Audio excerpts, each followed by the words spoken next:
லிபிய ராணுவத்தின் தலைமை தளபதி முகமது அலி அல் ஹதாத் சென்ற தனி விமானம் துருக்கியில் விழுந்து நொறுங்கியதில் அவரும் அவருடன் பயணித்த 7 பேரும் உயிரிழந்தனர். துருக்கியில் நடைபெற்ற உயர்மட்ட பாதுகாப்பு குழுவில் பங்கேற்ற அல் ஹதாத் அங்கிருந்து லிபியாவுக்கு தனி விமானத்தில் திரும்பியுள்ளார்.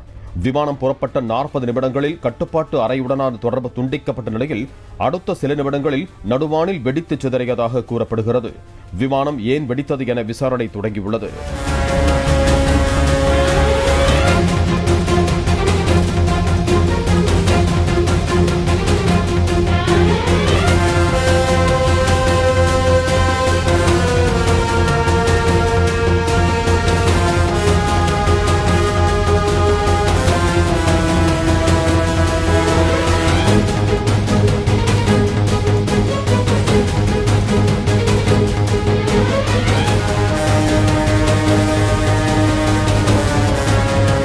பிளே ஸ்டோர் மற்றும் ஆப் ஸ்டோரில் இருந்து பாலிமர் செயலியை QR கோடு மூலம் பதிவிறக்கம் செய்யுங்கள்.